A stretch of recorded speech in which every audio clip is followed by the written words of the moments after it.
on the orders of the President to brief the nation on the military operation currently taking place, especially in the western region on the River Pra, which the Ghana Armed Forces is currently undertaking. If you remember, or if you recall, at the opening ceremony of the National Dialogue on Small-Scale Mining on Monday at the Accra International Press Center, or Accra International Conference Center, the President and Commander-in-Chief of the Armed Forces reaffirmed his commitment to clamping down on illegal mining because it's essentially destroying our future. What actions we take today will determine what future we have tomorrow. And so the President is very much aware. He had already put his political future online to fight this calamity, and he reaffirmed it, even though we face serious problems during the electioneering campaign because of the commitment of the President to clean up what has been going on. And he said, and I quote, "We must all demonstrate that we love our land and are capable of taking care of it ourselves. The Chinese will not come and take care of Ghana. The Nigerians will not come and take care of Ghana. The Ivorians will not take care of us. It is Ghanaians who have to take care of Ghana. What is happening in Ghana is not happening in Ivory Coast, our nearest neighbor. And so it is the Ghanaians who have to take care of ourselves. If we don't have water to drink, we will not get water anywhere. And so we must protect our water bodies." Ladies and gentlemen, if you remember, in August 2017, the President launched Operation Calm Life. And so a joint team of police and military moved in to stop illegal mining across the entire country, in all forms, vanguard, across the entire country. But in March 2020, after the military operations had achieved its desired objectives, it was withdrawn, leaving the police to continue with Operation Vanguard. But as the minister, my good friend, the Minister for Lands and Natural Resources, has observed on his thoughts, illegal mining is on the ascendancy again, particularly in areas that they should not happen, river bodies and water and forest reserves, which he will give a policy direction, and I don't want to take the wind out of his sail. He will give that policy direction, so I will leave that. And so His Excellency the President, after the communique that came out of the National Consultative Assembly, ordered the Ghana Armed Forces to carry out a surgical operation to flush out illegal miners, including foreigners from the country, on our river bodies and forest reserves. This operation was launched on Wednesday, the 28th of April, to remove all illegal miners and equipment from all our river bodies, especially the major ones, starting with River Pra. The operation is codenamed Operation Halt. Operation Halt is not a new operation. It was launched first in 2009 to do exactly what we are doing: flush out illegal miners. We have just continued that operation in line with the President's orders. This operation is being conducted by personnel drawn from the Ghana Army, the Ghana Navy, and the Ghana Air Force. A total of 200 all ranks, with the support from the Ghana Police Service, Ghana Immigration Service, and Forestry Commission, and allied security agencies are taking part. For the armed forces, the breakdown is as follows. Army, 154 all ranks, that is officers and men, 154.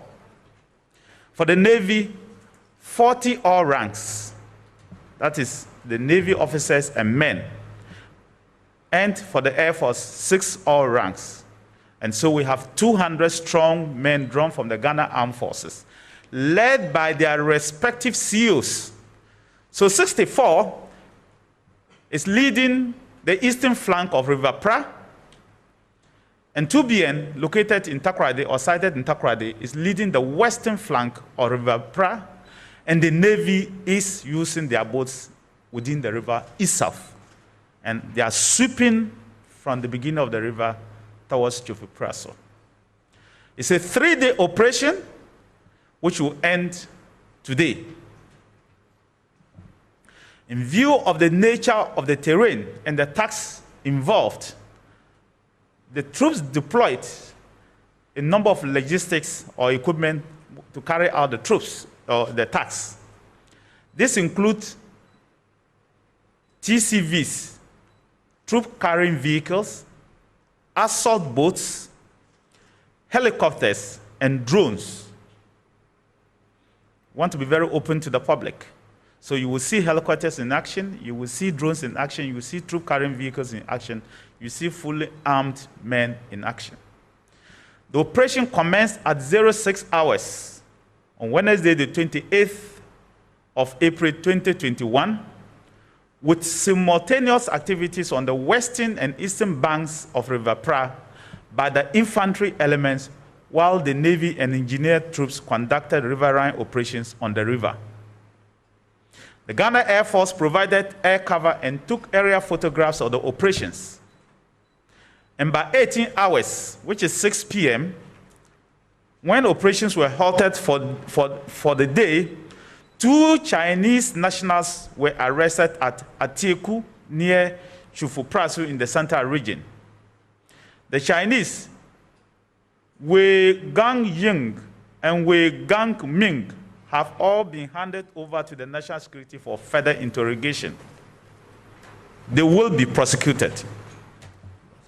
Ladies and gentlemen, it is noted that since the commencement of the operation from Wednesday the 28th to Thursday 29th, the troops have destroyed a number of equipment, including 9 excavators, 127 chamfine machines, platforms associated with mining equipment, 1 fuel pump.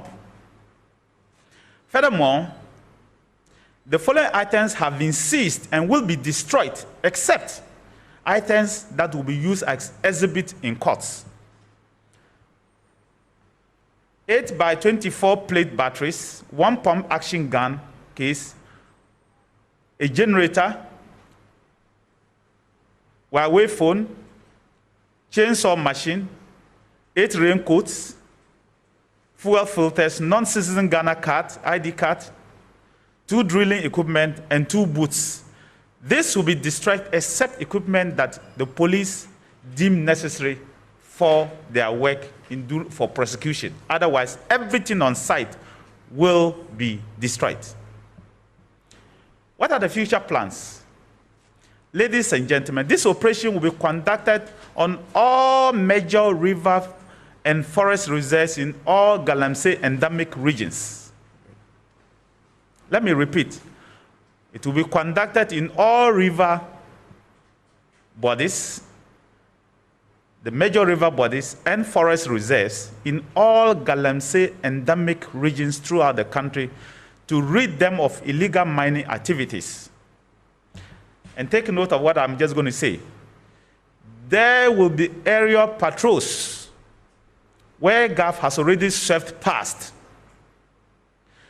Armed men will be authorized to take action, immediate action, on anyone who returns to these river bodies as the patrol goes by air. So once the armed forces sweep past, we expect that nobody should return to the place. But helicopters will carry armed men to patrol the place every 3 days. And anybody found operating, again, on the areas that have been cleared, the security will be tasked to take immediate action. Whatever they say or whatever they do, we cannot communicate to you, but they will take action. So it is not in your interest to return to site. And we want this message carried out to the people of Ghana. don't return to site. Once it is cleared, we expect the river bodies to return to normal. The task of the armed forces and the Ministry of Lands and Forestry is to ensure that River Pra is cleaned up, and we'll do everything and anything to make sure it is cleaned up for the people of Ghana to see that result, and we'll continue like that in all river bodies. Ladies and gentlemen, it is instructive to note that the level of degradation is unimaginable. Aquatic life lost completely. It's been observed that heavy equipment is being used for illegal mining activities on River Pra. Some of them have been withdrawn, hoping that will not come back and they'll bring it back. But I'm sorry, we'll always be there. But it's not a stationary force like Vanguard. Additionally, some of the illegal mining sites have been a little bit inaccessible, but the armed forces will get there. GAV was tasked to conduct operations at Nyong Forest as well, and 2 Chinese were also arrested. But the recommendations that we want to give you is, one, that together as stakeholders, especially the media, you should partner the security agencies, particularly the Ministry of Lands, and assist us to ensure that we succeed in what we are doing. We will get to the traditional authorities for their assistance as well. Whilst we ask all foreign partners to ensure that if their nationals are caught and prosecuted, it is for the sake of our laws and our country and our people. There is a fake video circulating around claiming that it is part of the operations. Ignore such fake things. As a country, the Ministry of Lands and Natural Resources organized a bipartisan, all-inclusive national consultative dialogue. We came out with a communique as a nation, and we are following through it. We don't want the politicization of the actions again. We've done enough politics, Galamsey politics. Videos are bound where people are doing Galamsey politics. We don't want that any longer. Let us all love this country and let us succeed. So I would call my colleague, the minister, to continue from here, whilst the technical questions about the actual operation, the military will be here to answer any technical question that you want, but he will give the policy direction as he leads this fight to ensure that we get to where we want to get to. Thank you very much. So thank you, Minister for Defense, Minister for Interior, Minister for Information, officers of the Military High Command, our friends from the media, ladies and gentlemen. Let me first of all thank the Minister for Information for putting this press encounter together. It's very useful, and I think that it will help. And also very quickly thank the President and Commander-in-Chief of the Ghana Armed Forces, the Minister for Defense, the Minister for Interior, the Minister for National Security, and the Military High Command for the work they've actually started. I mean, I think that the work they've begun is going to help us at the Ministry of Lands and Natural Resources a great deal. We are highly happy about the work they are doing. Now, I just want to bring some clarity on where we are, the issues on the table, and the framework we have put in place. We are all very familiar with the issues of illegal small-scale mining in our country. I will not go through all of that.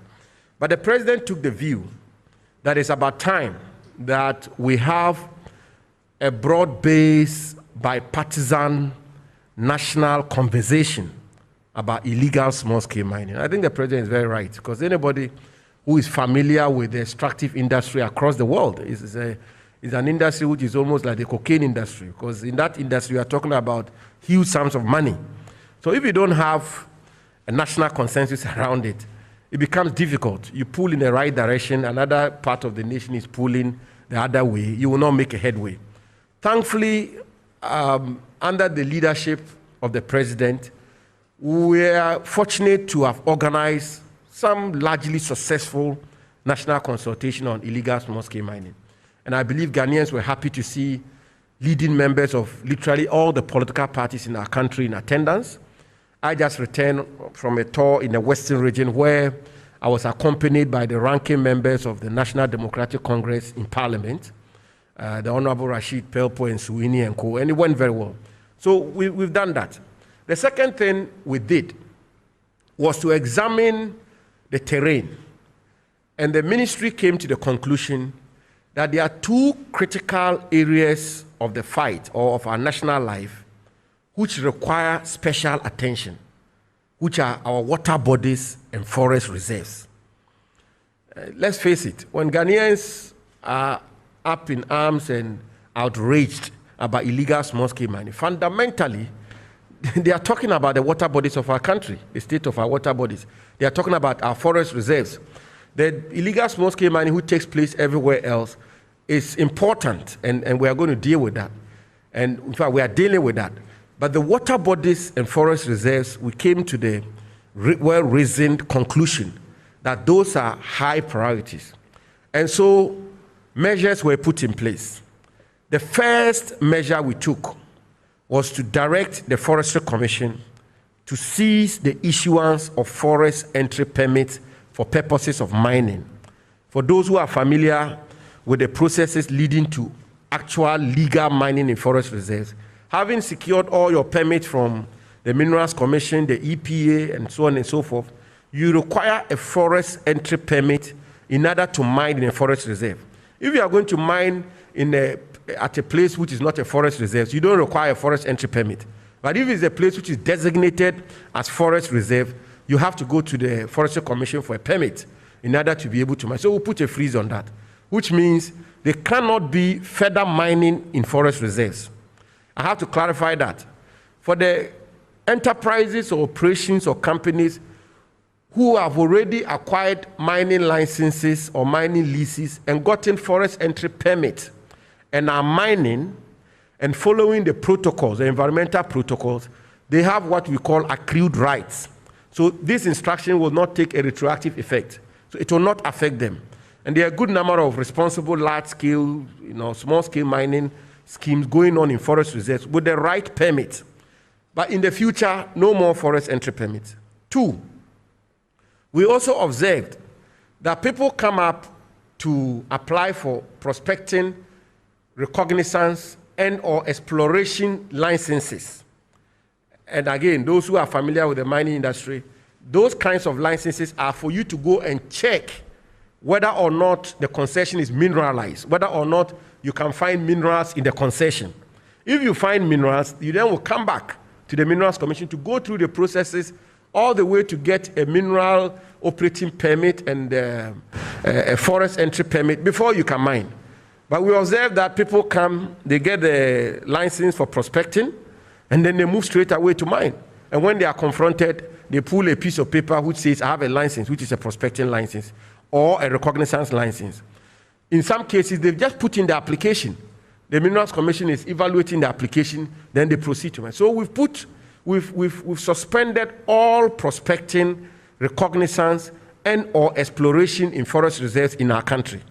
Whether you have license or you do not have license, or your application for a license is pending, no more prospecting in forest reserves, no more recognizance in forest reserves, no more exploration. So that has also been done. The water bodies, the Water Resources Commission Act, the Minerals and Mining Act 208, Act 703, the guidelines which emanated from that and all of that, prescribes clearly that mining cannot take place 100 meters away from the bounds of a river body. So that is clear. So it's a lot. And we had a bit of a discussion in the ministry as to whether or not the communique we issued should state that people cannot mine in our river bodies. But it was unnecessary because it's already outlawed. And so where we are, forest reserves and water bodies, the president has declared those red zones. So for government and for the Ministry of Lands and Natural Resources, forest reserves, water bodies, red zones. And that is why the Ghana Armed Forces are moving in the manner that they are. So I just want to say that there is a lot of clarity now.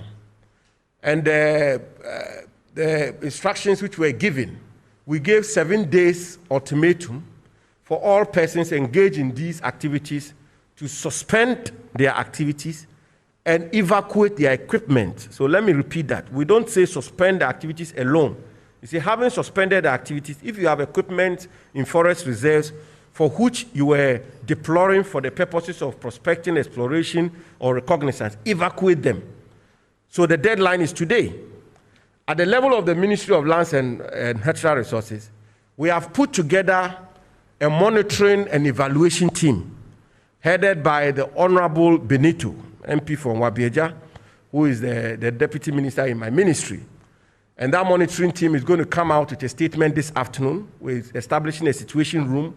We are putting out telephone lines. Ghanaians can call to report that I live in Apamprama.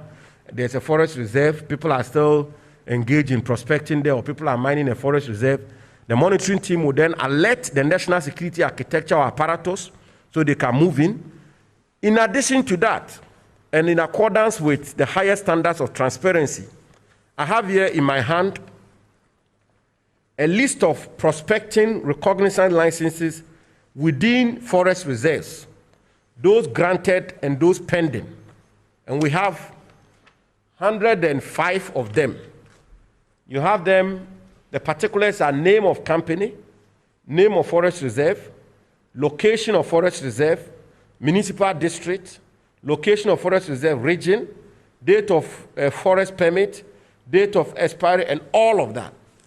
I have instructed both the Minerals and Forestry Commission by close of working day, 7th May, Friday, to publish this list. So we all have it. Ghanaians will have it. Publish it, put it out in the public domain. So everybody knows the companies who are holding prospecting or recognizance licenses and those whose applications are pending. So there is abundance of transparency in what we are trying to do. I'd like to conclude on this note. And the note is that let all of us appreciate that this is a complex industry. I haven't been Minister for Lands and Natural Resources for too long, but I've been around long enough to come to the firm conclusion that this is a complex industry. I said it at the National Consultative Forum. I want to repeat it. The President's resolve alone will not be enough. My resolve alone will not be enough. The ministers, security minister, their resolve alone will not be enough. It will require a national effort. And again, anybody who has a little understanding of illegal small-scale mining, with all these measures we are putting in place, if in a community, the chief, the local government authority, DC, assembly people, unit committee people, the head of the security people there, this tripod, if these three people are not cooperating, all we are doing here will come to naught. So I want to conclude by calling on Ghanaians, by calling on all and sundry chiefs, opinion leaders, political parties, media, and media as well, the way we put the issues out, the way we expose people, the way we stick to the principles. The enforcement begins, and when we are getting a bit hard, before long, some video, and these people, the soldiers have done that, the police have, that will not help. We have to be resolute on this matter.